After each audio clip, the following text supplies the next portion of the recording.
今日はですね、スコーピオンズのクラウス・マイネのインタビューパート2です。以前ね、1回ご紹介しましたけど、スコーピオンズの60周記念公演でね、60年ですよ。これはルドルフ・シェンカーがスコーピオンズ結成して60年という意味なんですが、地元ハノファーのスタジアムで行った公演のライブアルバム「カミンホームライブ」がユニバーサルから出ています。他にもね、公演がヨーロッパで発表になったりしてますよね。日本公演の予定は現在ないようなんですけども、60周年ですよ。エポックメイキングな出来事はいろいろあったとは思いますが、やっぱり1989年の、ソ連のモスクワで行われたモスコーミュージックピースフェスティバル、あそこでのスコーピオンズの役割は大きかったと思うし、ウィンド・オブ・チェンジという名曲がソ連の変革の風から生まれたんだってエピソードもね、皆さんよくご存知かもしれませんが、戦争が現在あって歌詞を変えてクラウスが歌ってるってところも今のライブの特徴なんです。クラウスのインタビューご覧ください。もしスコーピオンズがいなかったら、当時の西側のバンドはソ連でコンサートを行うことはできなかったと思うんですよ。スコーピオンズがソ連に行ってコンサートを成功させたっていうことも、それはスコーピオンズだけではなく、当時の西側のバンドにとってものすごく大きなインスピレーションを与えることになったんじゃないかと思うんですけど、その辺どうですか？ Yeah, that's very true. Because when we played in '88, actually that was the same year we played the Monsters of Rock together with Van Halen and Metallica in the United States. And in April in '88, we went for the first time to the Soviet Union. We're the second band from the West ever that played in Russia in those days. And I mean, they canceled our Moscow shows, and the story's been told so many times, but I think the whole wind of change story started right there when we came to Leningrad in '88, and when we told everybody in the press, our parents came with tanks, we're coming with guitars, we're bringing love and peace, and our dream to become an international band, we achieved that pretty much throughout the 80s, but when we came to Leningrad in '88, we felt very much like a German band because of history, because of the way we grew up after World War II, because of the fighting between Germans and Russians, and the rest of the world. So we were very sensitive about this whole issue, and for these young boys from Germany to play music and bring positive energy and power, and to see that the Soviet Union in those days, it was like the empire of the evil, and we crossed that line and realized there are so many fans and they feel the same way like us. We felt like we were brothers, and they were so hungry for Western culture, and so those shows in Leningrad were simply amazing, and it was, yes, of course, a door opener for all those American bands to follow 1 year later when we finally played Moscow at the Moscow Music Peace Festival. And Doc McGee did a great job, and to putting this all together with Stas Namin, a Russian musician promoter who had a very good connection with the Kremlin. And so 1 year later, in August '89, we went to play Moscow together with Ozzy Osbourne, Motley Crue, Bon Jovi, some Russian bands. And it was like a huge cultural event. Looking back, it was like a Russian Woodstock, It was fantastic. But for all those American bands, it was like, now we rock the Soviet Union, and for us, it had a more emotional kind of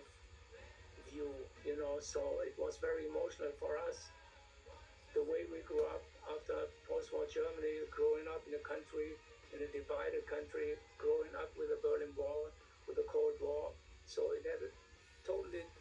much deeper meaning for us. So when we came home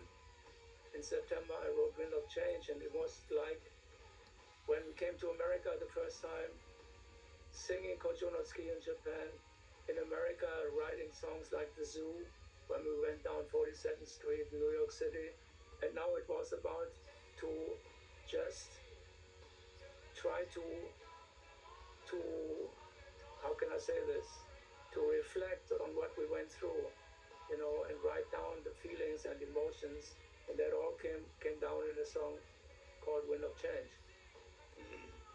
今ウィンド・オブ・チェンジの話がちらっと出ましたけども、そのウィンド・オブ・チェンジの歌詞をですね、時代とともに少し変えて歌ってると。クラウスがウィンド・オブ・チェンジの歌詞を少しずつ変えて現代で歌っているっていうのは、そういう世界的な紛争に対するクラウス・マイネのメッセージというふうに解釈していいんでしょうか。I mean, it's a message from the Scorpions to the world. We were in 22 in Las Vegas for another residency, talking about the set list, talking about the new show, and it was right after the invasion of the Ukraine, of Russia into the Ukraine. That it was like, can we play this song just the way we used to play it for so many years, you know? So, but I had the feeling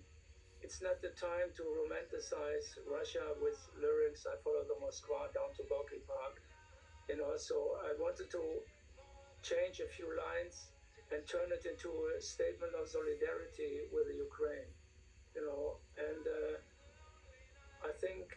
that worked out very well. And of course, this was something we discussed, and the whole band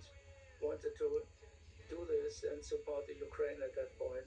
you know. So some years later, when we saw the attack of the Hamas on Israel, you know, so I mean, you cannot reflect on every aggression, every conflict around the world. It's impossible. But if we want it or not, this song has a political edge, you know, and this was something. When I wrote this song, I felt very close to Russia, you know, like all of us, and we spent so many years touring there. We have so many wonderful memories, you know, but this, to see every night civilians and women and children getting killed, you know, and also so many young Russians getting killed in a war, it's something you cannot keep going, like rocking the world and taking this song like I follow the Moskva down to Gorky Park. I know there are people saying, Klaus, how can you dare to touch those iconic lyrics? How can you dare to change that, you know? But I think the whole band, we had the feeling we have to do something. And now, again, I changed the lyrics, yes. And this is the way you hear it for the very first time on a record on this live album, Coming Home Live from Hanover, where I sang, now listen to my heart, it still believes in love, waiting for the wind to change. Just saying in a few words that whatever happens in the world between the Ukraine and Gaza, all those terrible conflicts, you know, we don't give up believing in hopefully a peaceful future for us and for our children, for our grandchildren, to live in the world we saw in 89 and 90, when the world was about to change for the better, when we're all coming together to hopefully live in peace together with our neighbors, you know, and hopefully one day we'll come back to this, and this is what I try to say with those new words.